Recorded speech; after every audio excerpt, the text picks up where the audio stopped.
নমস্কার, আমি মুনমুন ব্যানার্জি। আমার সঙ্গে আছে রাকেশ সাহা। রাকেশ সাহা আমার সঙ্গে আছেন গত 3 বছর ধরে। 2022-এ অন্য একটা কোম্পানিতে ওনাদের পলিসি ছিল, সেখান থেকে আমি স্টারেতে পোর্ট করাই পলিসিটা। এবং তখন ওরা নিউলি ম্যারিড, তো একটা মেটারনিটি কভারেজ চাইছিলেন। তো সেটা স্টারের একটা পলিসিতে মেটারনিটি কভারেজ আছে, তো সেটা দিয়েই আমি ওকে গাইড করি এবং পলিসিটা পোর্ট করাই। এই বছর 2025-এর জুনেতে 20 জুন ওর মেয়ে হয়েছে, এবং তখন মেটারনিটি কভারেজটা কিভাবে কাজ করেছে সেটা ও নিজের মুখেই বলবে। একটু বলুন। প্রথমত দিদি, যখন আমার 2022-এ আমি যখন পোর্ট করাচ্ছি অন্য একটা কোম্পানি থেকে, তা তখন এমন দিনে দিদি এসেছিল যে সেটা মানে পসিবল খুব টাফ ছিল যে ওই দিনের মধ্যে পোর্ট করানো। কারণ রাত 12টা অবধি এখানে থেকে দিদি যেভাবে আমাদেরকে মানে সাপোর্ট করেছে, এটা অন্য কেউ হলে অন্য কোনো কোম্পানি হলে করতো না, আমার মনে হয়, এটা বিশ্বাস। তা যাই হোক, ফার্স্ট টাইম দিদি মানে খুব সাকসেসফুলভাবে ওটা আমাকে করে দিয়েছে। তা সেকেন্ড টাইম আমি দিদিকে ফোন করেছিলাম, দিদি আমার তো এরকম ওয়াইফ প্রেগনেন্ট, তা কিভাবে কি গাইড করবে। তখন আমাকে দিদি বলেছিল যেদিনকে ডাক্তার লাস্ট যে ডেটটা দিয়েছিল সেটা আমাকে ফটো তুলে পাঠাতে। তা দিদিকে আমি পাঠিয়ে দিয়েছি রীতিমতো। তা দিদি বলেছিল কোনো চিন্তা নেই, আমি তোমার সাথে 100% আছি। দিদি সেটা মুখে বলেছিল, আমি এটা বিশ্বাস করেছিলাম। ঠিক আছে, এবার নেক্সট স্টেপ সেটা হচ্ছে যেদিনকে আমার মেয়ে হলো, তা সেদিনকে দিদিকে বললাম, দিদি আমার তো আজকে তো মেয়ে হলো, ডেলিভারি হলো। তা দিদি আমাকে তখন ফোনে বলেছিল, যেদিনকে তোমার ডিসচার্জ মেয়ের ডিসচার্জ যেদিনকে হবে সেদিনকে আমি তোমার সাথে সবসময় থাকবো, বাকি সাপোর্ট আমিই দেবো, তোমাদের কোনো চিন্তা নেই। খুব ভালো লাগলো, একটা সাপোর্ট দিদিকে পেলাম, আরো আনন্দ বেশি লাগলো। যাই হোক, যেদিনকে ডিসচার্জ হলো দিদিকে বললাম, দিদি এরকম টাইমে, দিদি ঠিক টাইম মতন ওই জায়গাতে পৌঁছে গেছে। ভালো কথা।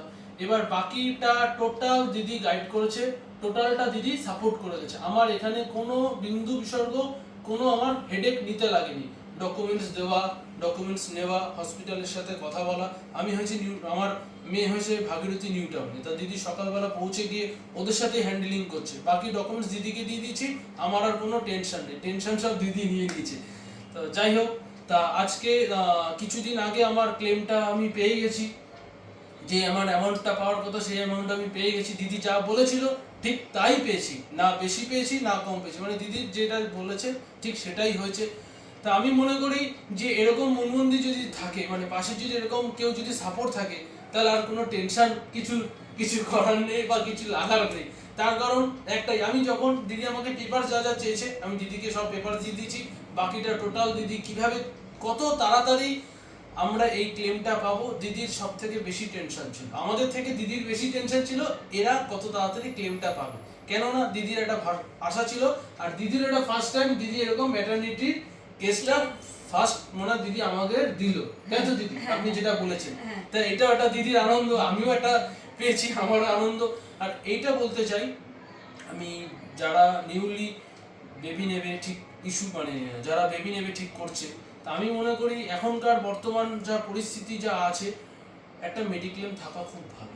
আমার মনে হয় নিউলি ম্যারিড যারা তাদের মেটারনিটি কভারেজটা কি নেওয়াটা দরকার, আপনার কি মনে হয়? আমার মনে হয়, তো সেটাই আপনি বলার আগে আমি বলে দিলাম যে এখন যা বর্তমানে যা পরিস্থিতি যা চলছে, অবশ্যই একটা মেডিক্লেম থাকা তো প্রয়োজন। তারপরেও সে ম্যারিড মানে এই কোনো ইস্যুর ক্ষেত্রে তো অবশ্যই বেশি প্রয়োজন।